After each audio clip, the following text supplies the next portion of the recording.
우리 인생은 똑같지 않습니다. 태어날 때 부모들이 다 다르죠.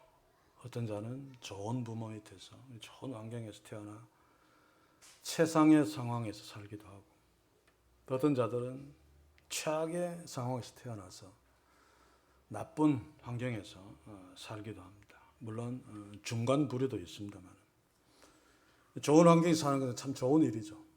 고생 안 하니까. 그리고 나쁜 환경에서 사는 것은 참 힘든 일임에 틀림없습니다. 그러나 한 가지 분명히 우리가 짚고 가야 할 것은, 이 좋고 나쁜 환경들이 우리 인생의 성공과 실패를 결정 지을 수 없다는 사실입니다. 어떤 의미에서는 영향은 주기는 하지만은 이라는 표현들을 붙입니다만, 저는 궁극적으로는 영향도 주지 못한다라고 생각하고 싶습니다. 그런데도 상당수의 사람들은 실패하고 난 뒤에 부모를 잘못 만나서, 내 환경이 나빠서, 내가 졸업한 학교가 좋은 학교가 아니어서, 이런 핑계를 대면서 자기의 실패를 합리화시킵니다. 그러나 그것은 결코 사실이 아닙니다. 만약 환경이 인간의 성패를 결정짓는다면 설명할 수 없는 것들이 있죠. 정말 좋은 환경에서 태어나서 자라는 사람들이 마약도 하고 범죄하고 감옥에 들어가고 자살하고 이런 것들 설명할 수 없죠. 또 나쁜 환경이 사람을 실패하게 만든다면 정말 나쁜 환경에서 태어나고 자라서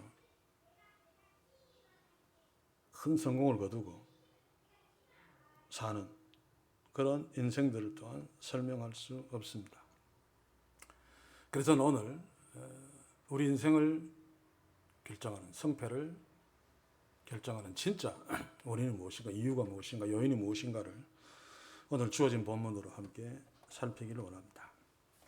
그것은 꿈꾸느냐, 꿈을 꾸지 않느냐입니다. 좋은 환경이든 나쁜 환경이든 꿈꾸는 자는 승리할 수 있습니다. 그러나 좋은 환경이라 할지라도 꿈꾸지 않고 사는 사람들은 성공할 수 없습니다. 아무리 나쁜 환경이라도 꿈꾸는 자는 그 나쁜 환경이 꿈을 멈추게 할 수 없습니다. 그게 꿈의 특징이죠. 그래서 꿈꾸는 자는 성공할 수 있습니다. 또 아무리 좋은 환경이라 할지라도 꿈꾸지 않는 자는 성공하지 못하는데, 그 이유는 좋은 환경이 그 사람에게 성공을 가져다 주지 않기 때문입니다. 오히려 꿈꾸지 않으면 좋은 환경이 오히려 독이 되죠. 사람을 나태하게 만들고, 그래서 더 실패로 가는 원인이 되기도 합니다. 우리가 예수님의 달란트 비유를 압니다만, 이 달란트 비유에서 한 달란트 받은 자와 5달란트, 두 달란트 받은 자와의 차이가 뭡니까? 신학적으로는 주인을 두 사람은 바르게 알았고 한 사람은 오해했기 때문인데, 그것 때문에 두 사람은 꿈꿨고 한 사람은 꿈꾸지 않았습니다. 두 사람은 어떤 꿈을 꾸었습니까? 주인이 준 돈으로 내가 열심히 일해서 많은 것을 거두어 주인을 기쁘시게 해야 되겠다. 주인이 누군지 아니까. 그런데 한 달란트 받은 자는 주인을 오해했기 때문에 그 한 달란트를 땅에 묻고 자기의 꿈도 땅에 묻어버렸습니다. 그러니 실패할 수밖에 없죠. 사랑하는 성도 여러분, 이 꿈은 우리 나이 든 사람에게도 동일하게 적용되었습니다. 그러나 특별히 우리 학생 청년들에게 더더욱 예민하게 적용되어지는 부분이죠. 다시 말합니다. 꿈꾸지 않는 자는 망합니다. 뒤집어 말하면 꿈꾸는 자는 반드시 성공할 수 있습니다. 승리할 수 있습니다. 자, 그렇다면 아무라도 진하게나 꿈꾸면 다 성공할 수 있는가? 그렇지는 않습니다. 세상 나라에서 하나님 믿지 않는 자들을 보면 꿈꾸는 자가 꿈꾸지 않는 자보다 성공할 확률이 더 높은 것은 사실입니다. 자, 이 말은 세상 나라에서 꿈꾸지 않고 산다 할지라도 돈이 많거나 아버지가 되게 부자면 실패하지 않고 그냥 살 수 있습니다. 또 꿈을 꾼다 할지라도, 또 성공한다 할지라도 그것은 히틀러 같은 성공일 수 있죠. 히틀러는 대단한 꿈을 꾼 자입니다. 그의 결말은 우리가 알고 있습니다. 그래서 저는 오늘 꿈꾸는 자가 성공한다라고 하는 말은 세상에서 꿈꾸는 자들, 비전을 갖고 있는 자가 세상 사람들이 보기에 대통령도 되고 국무총리도 되고 부자도 되고 영웅도 되고 그래서 위인전에도 되고 이런 성공을 얘기하는 것이 아니고 진짜 성공.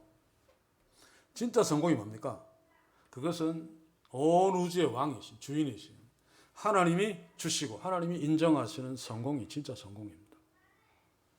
그래서 우리가 요셉을 볼 때에도 요셉이 국무총리가 되었기 때문에 성공한 것이 아니고 요셉이 바로의 집에 청소부로 있었다 할지라도 하나님이 놀라운 구원사에게 요셉을 크게 사용한 것, 그게 요셉이 성공한 인생입니다.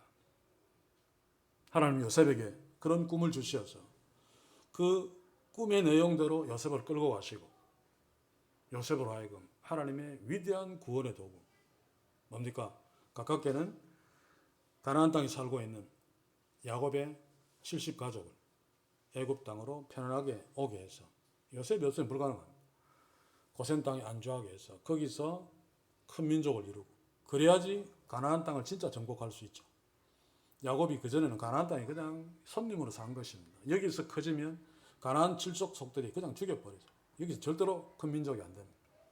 하나님은 요셉을 먼저 애굽에 보내고 국무총리라고 하는 빽 있는 자리에 앉히시고 자기의 가족들을 이리로 오게 해서 큰 민족을 이루어서 가나안 땅으로 다시 가게 하는.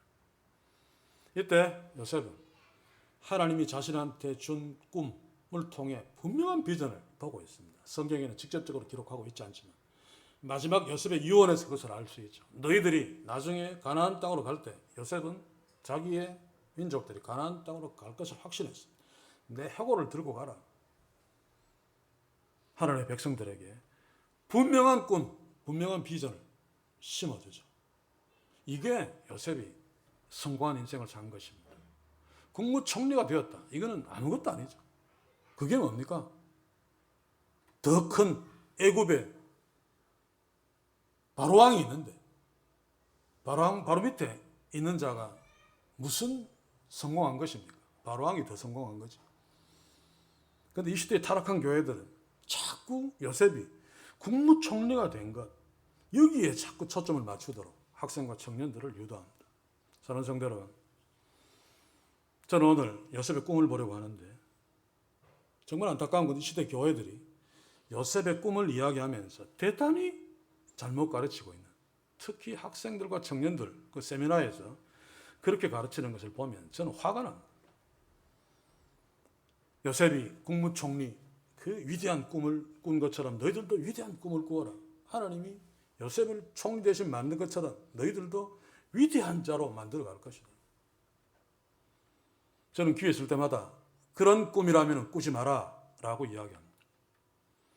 왜냐하면 사람이 스스로 자기 인생을 놓고 미래를 설계하고 꾸는 꿈은 겉으로는 국민을 위하여, 의사 되려고 하는 사람은 가난한 병자를 위하여 애국 이런 말을 갖다 붙입니다만은 결국 자기 이기심, 욕망을 만족시키는 것으로 귀결되어집니다. 특히 정치판을 보시면 전신만신 애국자들 아닙니까? 그런데 그게 아니란 말입니다. 다 가짜입니다. 다. 왜냐하면 진짜 애국자는 국회의원 될 수 없습니다. 우리나라에서. 외국에서도 마찬가지겠지만. 그래서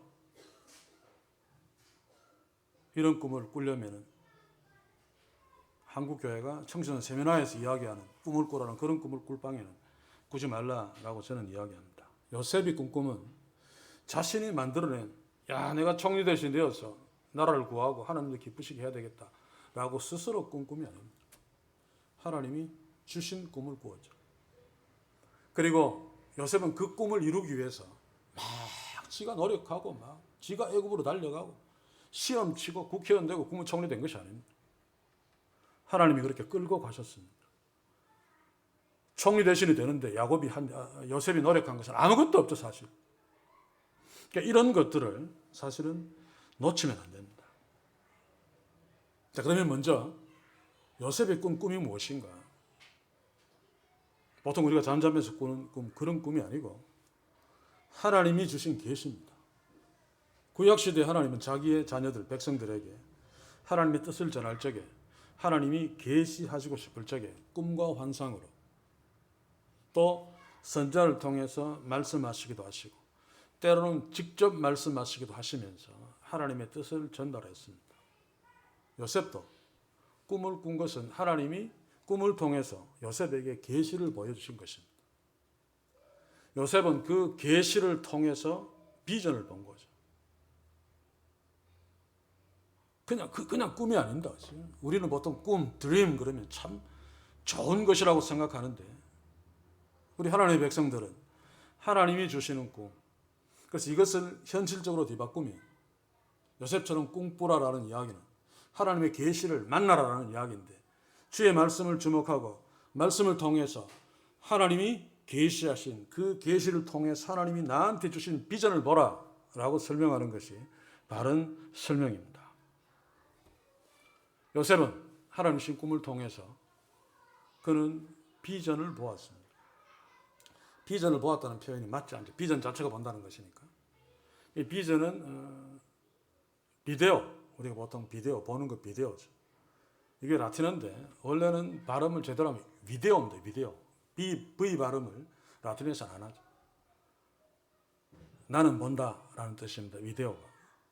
그런데 그게 영어로 들어와서 명사가 된 것이 비전이죠. 뭔가 하나님이 꿈을 통해 보여주신 것을 보는 것을 비전이라고 이야기합니다. 그런데 오늘 타락한 교회들은 진하게나 비전을 막 갖다 붙입니다. 건물 하나 멋지게 크게 지어놓고 비전 센터. 오늘날 우리 한국교회 유행입니다만 이런 것은 비전이 아닙니다. 이런 건물 하나 지어놓고 비전 센터라고 붙이는 것은 이 시대에 타락한 교회들의 진정으로 하나님이 보여주시는 비전이 없다는 강력한 증거죠. 잠언 29장 18절 한번 봅시다. 요엘서 2장 28절과 같이 한번 보겠습니다. 묵시가 없으면 백성이 방자히 행하거니와 율법을 지키는 자는 복이 있도다. 여기서 묵시가 바로 계시입니다. 계시가 있어야지 비전을 보고, 그래야지 백성들이 방자히 행하지 않습니다. 하나님 앞에 서기 때문에. 또 요엘서 2장 28절에 그 후에 내가 내 신을 만민에게 부어주리니 너희는 자녀들이 장래일을 말할 것이며 너희 늙은이는 꿈을 꾸며 너희 젊은이는 이상을 보며. 장래일을 말한다, 꿈을 꾼다, 이상을 본다, 다 같은 류의 말입니다. 꿈을 꿔야지 꿈을 통해 이상을 보고, 이상을 보면 말하게 되어 있습니다. 그래서 오늘 현빈이 형제가 처음에는 개역 개정으로 읽었죠. 그렇게 읽어도 괜찮습니다. 앞으로 개역 개정으로 바꿔야 됩니다. 왜냐하면 개역 개정이 조금 더 나았습니다, 번역이. 그런데 그 의도가 화가 나서 지금까지 제가 개역 개정을 쓰지 않는데, 거기서 보니까 37장 5절에 보면 요셉이 꿈을 꾸고 자기 형들에게 고함에, 그걸 말함에, 이야기함으로 개역 개정에 써놓았는데 원문에는 선언함입니다. 그러니까 요셉은 하나님께로부터 꿈을 받았기 때문에 그것을 자기 형들에게 선언하는 것입니다. 선지자가 하나님께 말씀을 받고 백성들에게 선언하는 것처럼 자기 꿈이 막 이런 거라고 막 형들한테 막 자랑하면서 막 이렇게 폼 잡는 게 아니란 말입니다.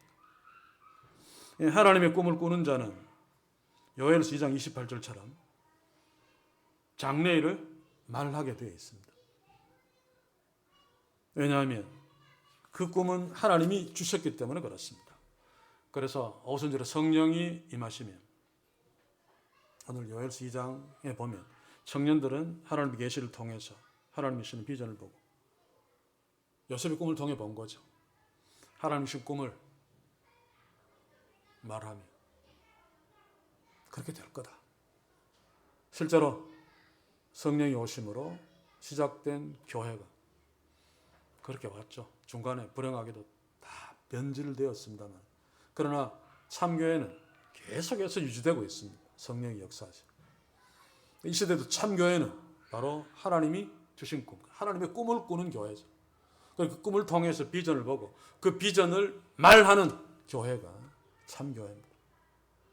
돈 끌어모으고 사람 튀다 모아놓고 큰 건물 지어놓고 하나님이 하셨습니다라고 거짓말하는 그런 교회가 아니라 정말로 하나님이 주시는 꿈을 꾸는 교회, 개인적으로도 하나님이 주시는 꿈을 꾸는 개인이 하나님이 주시는 승리를 할 수 있습니다. 왜냐하면 하나님께서 역사를 주도하시기 때문에 당연히 자기가 꿈을 줘놓고 그 꿈을 꾸는 자를 그냥 내팽개 쳐둘 리가 없습니다. 그래서 요셉은 꿈꾸었기 때문에 승리한 것이 아니라 꿈을 주신 하나님이 승리를 주셨기 때문에 승리의 인생을 살게 된 것입니다. 그러면 여기서 우리가 한 가지 질문해야 됩니다. 하나님의 자녀라면 그러면 누구나 하나님의 꿈을 꿀 수 있는가? 다시 말하면 하나님은 누구에게나 꿈을 보여주시는가? 아니란 말입니다. 하나님께서는 누구에게나 꿈을 주지 않습니다. 그러므로 교회 다닌다고 해서 누구나 다 하나님의 꿈을 꿀 수 있는 것은 아니란 말입니다. 그러므로 누구나 다 하나님이 주시는 승리를, 성공을 할 수 있는 것이 아니라는 말이죠. 그래서 누가 그러면 하나님이 주시는 꿈을 꿀 수 있는가? 굉장히 중요한 질문입니다. 오늘 이 질문을 가지고 주어진 본문 안에서 살피면 하나님이 이런 자에게 꿈을 주시는구나. 굉장히 단순합니다. 사실은. 깨달을 수 있습니다. 그러면 나는 진짜 하나님의 자녀가 맞기 때문에 나도 이런 모습으로 하나님 앞에 서 있으면 하나님이 나한테 요셉에게 주신 그런 꿈을 주시고 비전을 보게 하시고 멋진 승리한 인생을 살게 하실 거다라고 하는 것은 당연한 거죠. 그래서 오늘 본문을 통해서 요셉이 어째서 하나님이 그에게 꿈을 주셨고 요셉은 그 꿈을 꿀 수 있었는가 한번 살펴봅시다. 먼저 5절부터 봐야 됩니다. 5절을 제가 한번 읽겠습니다. 요셉이 꿈을 꾸고 자기 형들에게 고하매 선포하매라고 했습니다. 그들이 그를 더욱 미워하였더라. 요셉이 꿈을 꾸고 라고 하는 것을 원문대로 보면 그래서 요셉이 한 꿈을 꿈꾸고입니다. 우리 한글에는 그냥 꿈을 꾸고인데 영어나 외국에는 동적 목적어 그래서 꿈을 꿈꾸고 영어에도 그런 말이 많이 나오죠. 이 히브리어에도 꿈을 꿈꾸고 꿈을 2번 반복해서 요셉이 꾸고 있는 꿈이 대단히 중요한 것임을 강조합니다. 그런데 그래서 요셉이 한 꿈을 꾸었다.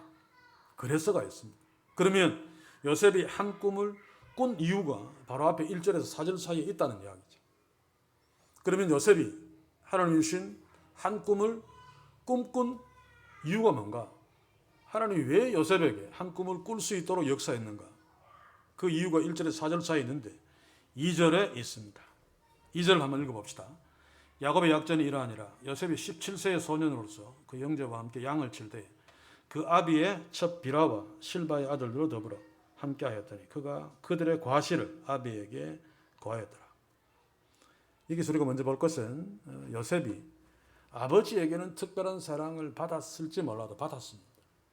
그러나 대부분의 시간을 형들과 함께 들판에 나가서 양치는 일을 했죠. 베냐민은 너무 어려서 가지 않았습니다만. 그런데 대부분의 시간들 속에서 요셉은 그 형들에게 엄청난 천대를 받았습니다. 오늘 본문에서도 그것이 나타납니다. 나중에 보면 죽이려고 했죠. 르벤이 아니었으면 죽였을 것입니다. 물론 하나님이 아니었으면 죽었을 것입니다. 그런데 애굽의 노예로 팔아버립니다만 오늘 여기 본문에서 보시면 그 천대하는 모습이 나옵니다. 먼저 레아와 라헬이 야곱의 정실이죠. 그렇죠? 2명입니다만 레아에게서 6명의 아들이 있었습니다. 르벤이 맏아들이고부터 시작해 시몬부터 시작해서 그리고 라헬은 나중에 요셉을 낳고 그 다음에 베냐민을 낳고 죽죠. 그리고 그 사이에 첩 빌하와 실바 사이에서 아들 둘둘에서 4명 총 12명인데 지금 11명이 들판에 나가 있습니다. 그런데 오늘 본문에 보시면 그 아비의 첩 빌하와 실바의 아들들로 더불어 함께하였더니 이것은 정실의 형들 르벤이 두목이죠. 요셉을 자기들 공동체에 넣어주지 않고 첩들 아들들과 같이 함께 하도록 했다는 말입니다. 그런데 원문대로 보시면 비라와 실바의 아들들로 더불어 함께 하였더니, 이게 좀 쉽게 실감나게 설명하면 일본말은 죄송합니다만 첩들의 시다바리로 함께 했다 이 말입니다. 형들이 라헬의 아들인 이 요셉을 대단히 천대했죠. 천대한 이유는 뒤에 고자질하고 꿈 때문입니다만, 여기에서 2절에 과실을 아비에게 고하였다라 나옵니다만 그 앞에서도 마찬가지입니다.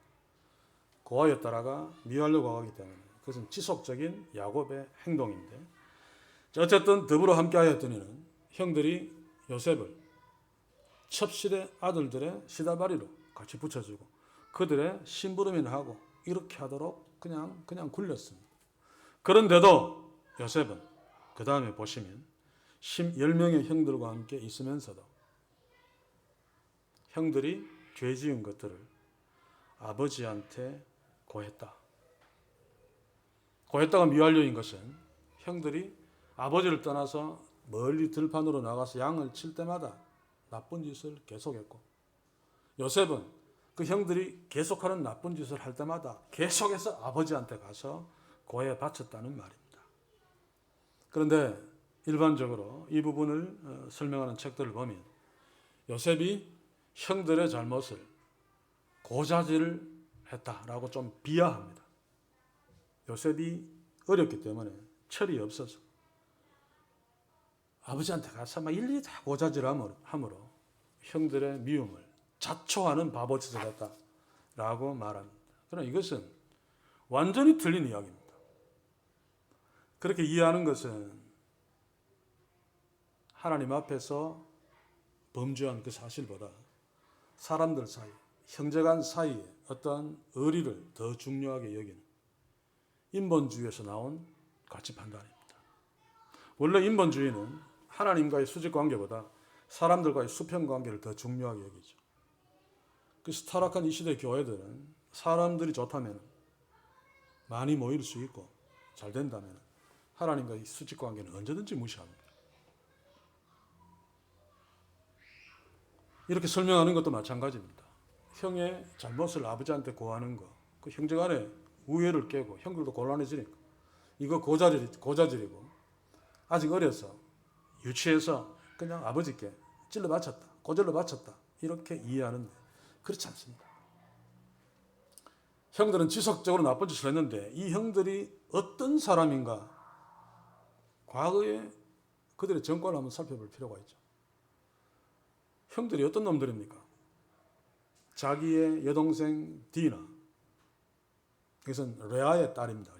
디나가 세겜 족속들의 추장의 아들에게 강간당했다는 이유로, 그것도 하나님의 백성들의 표시인 할례라는 방법을 야비하게 동원해서 세겜의 남자들을 다 죽여버렸습니다. 그리고 여자 아이들 잡아오고 짐승들 막 약탈하고, 그러면서도 아무런 죄의식도 느끼지 않았습니다. 더더욱 문제는 아버지 야곱에게 전혀 상의하지 않고 이런 방구하지 않고 자기들끼리 다 해치웠다는 것입니다. 당시에 야곱은 족장입니다. 하나님의 권세를 갖고 있는. 그래서 야곱은 눈에 보이는 하나님이나 마찬가지입니다. 요셉이 아버지 야곱에게 고한 것도 동일합니다. 그가 아버지 야곱에게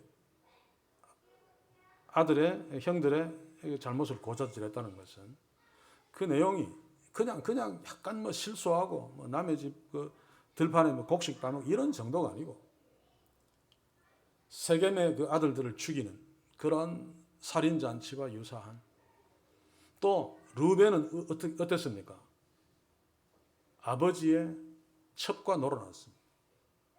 사실은 죽어야 됩니다. 그런 야곱이 우유부단해서 그냥 두죠. 아마 아버지를 떠나 먼 들판에 가서 이와 비슷한 나쁜 짓을 하면서 요셉을 계속 끌어들이려고 했을 것입니다. 막내니까. 그런데 요셉이 아버지께 그 과실을, 그 잘못을, 그 죄를 이야기했다는 것은 요셉은 형들과 더불어 나쁜 짓을 하지 않았다는 것을 입증합니다. 1차적으로. 그리고 고자질하면 자기가 힘들다는 것을 요셉이 모를 리가 없습니다. 17세가 무슨 철없는 어린아이입니까? 특히 고대 사회에서는 17세는 굉장히 성숙한 사람입니다. 그렇죠? 그럼에도 불구하고 아버지께 형들의 잘못을 이야기한 것은 그가 하나님 앞에 서 있었기 때문에 요셉은 형들의 죄를 그냥 묻고 할 수 없었습니다.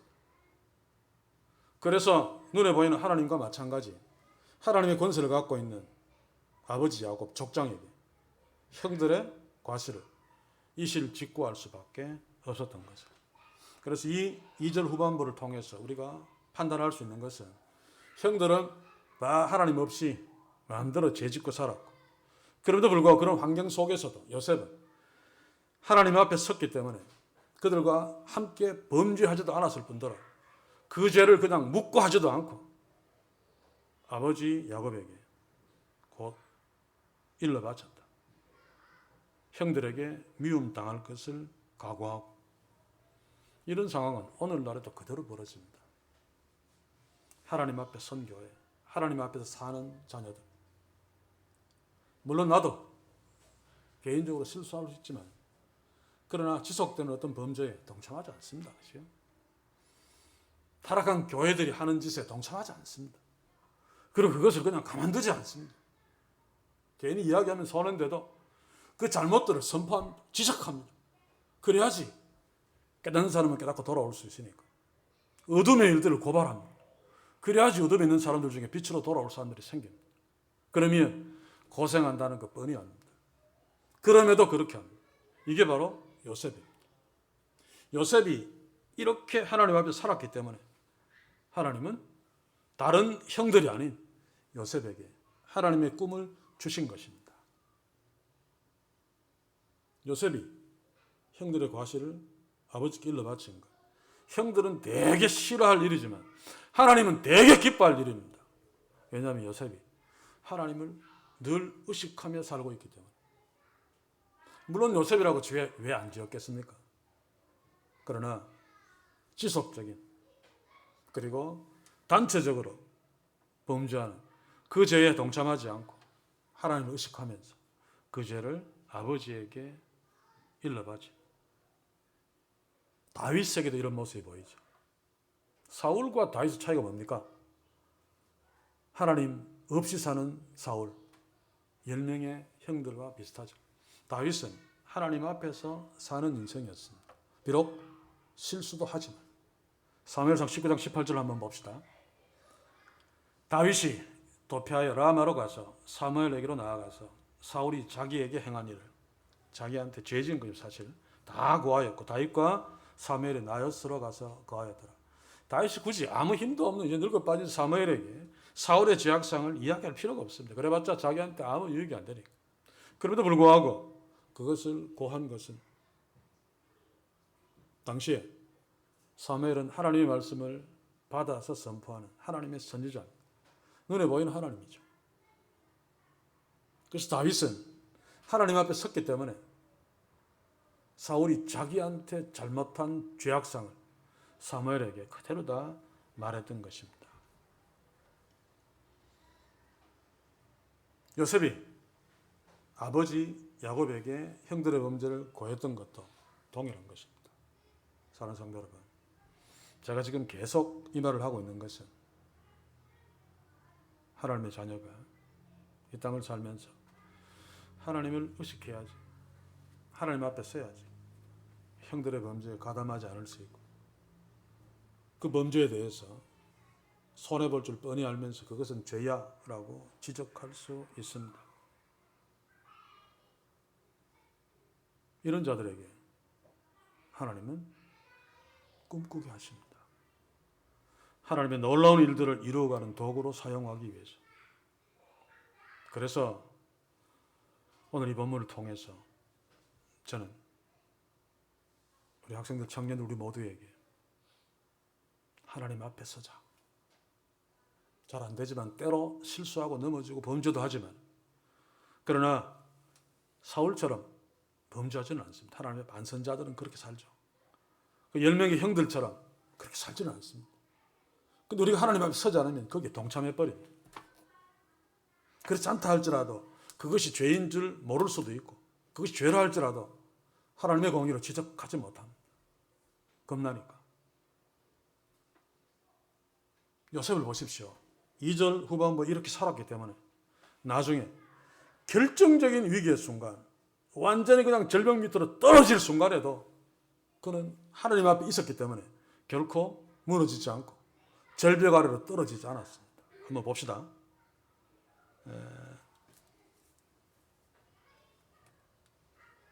창세기 39장 9절. 내가 어찌하여 이 큰 악을 행하여 하나님께 득지하리이까. 무슨 말입니까?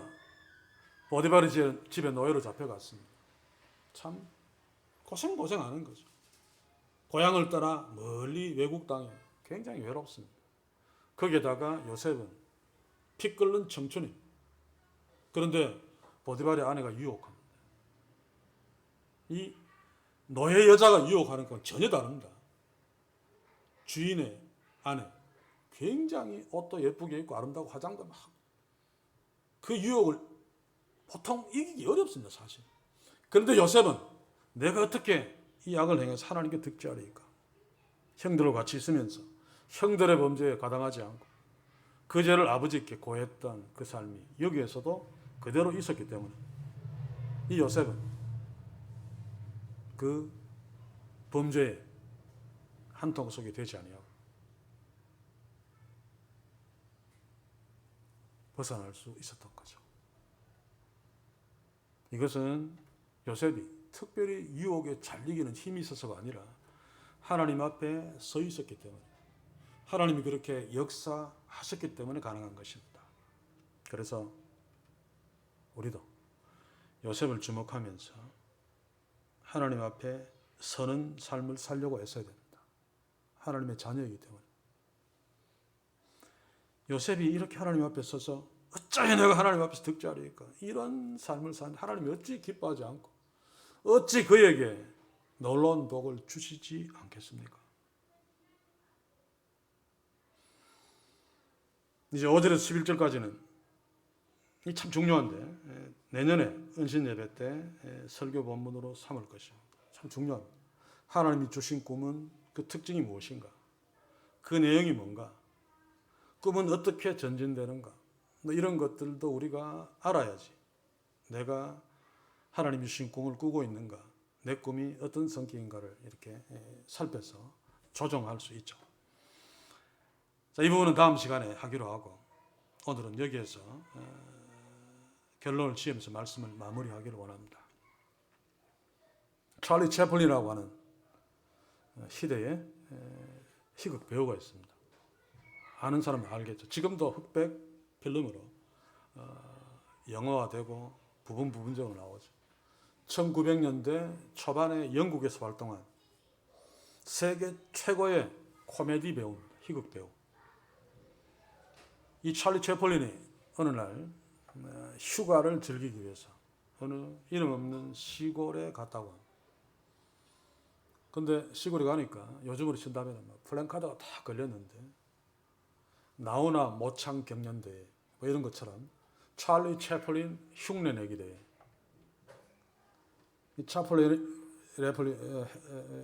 찰리 채플린은 그 코미디언답게 이 장난기가 발동되어서 자신도 막 분장을 하고 그 대회에 참가했다고 합니다.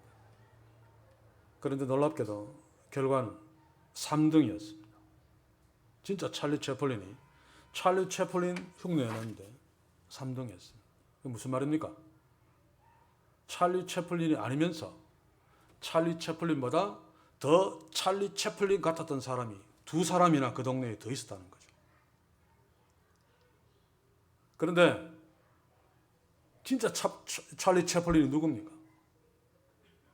뭐 당연하죠. 3등한 채플린이 진짜 찰리 채플린입니다. 왜입니까? 무대 위에서는 찰리 채플린 흉내를 내었지만 3등밖에 못했지만 무대에 내려와도 채플린은 여전히 채플린이고 채플린의 삶을 살 것이기 때문에 찰리 채플린, 진짜 찰리 채플린은 3등한 채플린이 진짜 채플린. 반대로 1등, 2등한 사람, 그 사람은 가짜 채플린이죠. 무대 위에서는 잘 연기를 해서 진짜 채플린보다 더 채플린답게 살았다 할지라도 이들은 무대에 내려와서는 진짜 찰리 채플린의 삶을 살 수 없습니다. 제가 이 말을 왜 하는가 하면 이 시대에 교회 안에서도 가짜보다 더 진짜 같은 가짜들이 많다는 이야기입니다.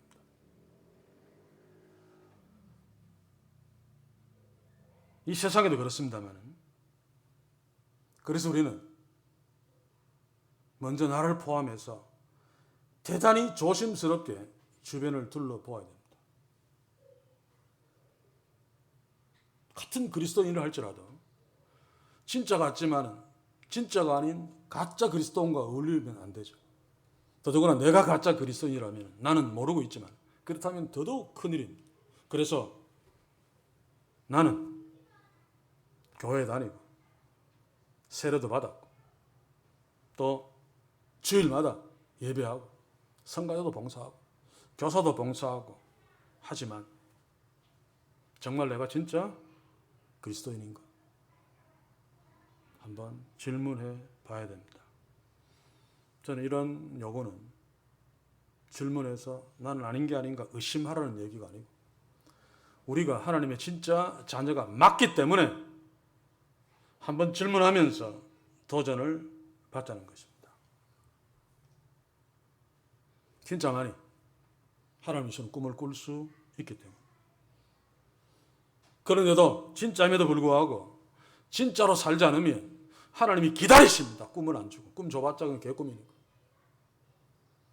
그래서 나는 진짜라는 사실 일단 확신합시다. 틀림없습니다. 우리 학생들, 우리 청년들. 그러나 그럼에도 불구하고 요셉이 하나님의 꿈을 꾼 것처럼 요셉처럼 살고 있는가라고 하는 질문을 해봐야 되죠.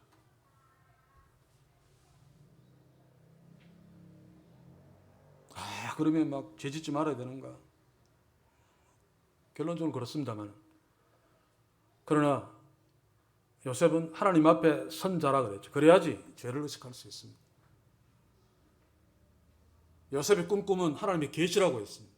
그래서 우리가 하나님 앞에 선자의 삶을 사는 것은 하나님의 말씀 앞에 서는 길밖에 없습니다. 이것은 아무리 강조도 지나치지 않습니다. 어떤 꿈을 꾸어도 어느 집회에 가서 막 감동하고 찬양을 아무리 해도 하나님의 말씀이 빠져버리면 그것은 아무것도 아닙니다. 왜냐하면 성경 말씀만이 하나님의 계시이기 때문에 하나님의 계시를 보아야지 요셉이 하나님의 꿈을 꾼 것과 동일한 것입니다. 요셉이 본 것은 계시입니다. 계시를 보면 하나님이 나를 향한 개인적인 어떤 계획들을 볼 수 있습니다. 그게 비전입니다. 교회가 교회적으로 보는 것도 비전입니다. 그래서 하나님 앞에 서는 삶이 참 중요한데 저는 학생들과 청년들에게 매일 말씀 묵상을 하고 날마다 말씀 앞에 서라라고 하는 말을 하지 못하겠습니다. 왜냐하면 해봤자 소용없으니까. 그렇게 안 될 것이니까. 제가 여러분들 얕보는 것이 아니라 그럴 수밖에 없습니다. 학교 다니고 청년의 삶이. 그렇기 때문에 학생들은 학교 갔다 오면 숙제를 하든지 뭐 하든지 학원 갔다 와서 책상 앞에 앉을 시간이 있잖아요. 하루에. 매일매일. 그때 꼭 책상 앞에 성경책을 한 권 두고 시편이나 잠언이나 전도서가 가장 나을 것 같습니다. 짧은 성경 구절 한 구절이라도 읽고 거기에 나타난 하나님을 생각하면서 하나님 오늘 하루도 학교에서 공부 잘하기 위해서 집에까지 사고 없이 오게 하신 것 감사합니다. 이제 몇 시간 공부할 터인데 하나님 지혜를 주십시오. 이렇게 하나님을 의식하면서 집에서 공부도 하고 하루를 마무리하자 그 말입니다. 그리고 일주일에 한 번씩 교회 선생님과 성경 공부할 때 그때만큼은 학교 공부할 때보다 더 집중해서 말씀 앞에 서자는 말입니다. 그 정도는 해야 됩니다. 그렇게 하면 그 말씀 앞에 서는 삶을 통해 어느 순간에 하나님이 나한테 이런 꿈을 주시는구나 깨달을 수 있습니다. 그리고 그 꿈을 통해서 하나님이 나한테 그림을 그리고 있는 비전을 볼 수 있습니다. 물론 이거는 그냥 단순히 이렇게 말씀할 수는 없습니다. 뒤에 꿈들을 보면 하나님의 꿈은 발전합니다. 반복되어지죠. 그래서 우리가 처음에 딱 꿈을 보고 이 꿈이 뭔지 정확하게 알 수 없습니다. 계속해서 하나님이 주십니다. 계속해서 깨달아갑니다. 그리고 계속해서 더 선명한 비전을 봅니다. 그리고 하나님이 그 비전으로 나를 끌고 가는 것을 깨달을 수 있습니다. 그래서 이런 거 저런 거 다 치우고 어쨌든 하루 학교 갔다 와서 책상 앞에 앉아서 성경 말씀 한 구절 꼭 읽고 꼭 하나님께 잠깐 기도하자. 그리고 주일마다 교육부에서 학생부, 청년부에서 성경 공부할 때 그때만큼은 집중해서 주의 말씀을 주목하자. 그러면 그 상황 속에서 하나님 앞에 선 것이 되고 그렇게 하면 세상에서도 나도 모르게 죄와 훨씬 더 예민하게 맞대어 설 수 있습니다. 내가 역시 안 해야지가 아니고 한번 살아보시면 나도 모르게 내 속에서 성령께서 그 죄와 싸우게 하시고 이거 왕따 당하는데 저놈들 나쁘지도 않은데 섞여야 되는데 아니야 담대하게 안 섞이도록 역사하십니다. 못 느껴도 나중에는 그 사실들을 깨닫게 되죠. 그렇게 선다면 요셉처럼 하나님이 꿈을 주시고 꿈을 발전시켜 나가시며 더 선명해지는 비전을 통해서 놀라운 일들을 우리를 통해서 하실 것입니다. 총리 대신이 되는 것이 아니고 대통령이 되는 것이 아닙니다.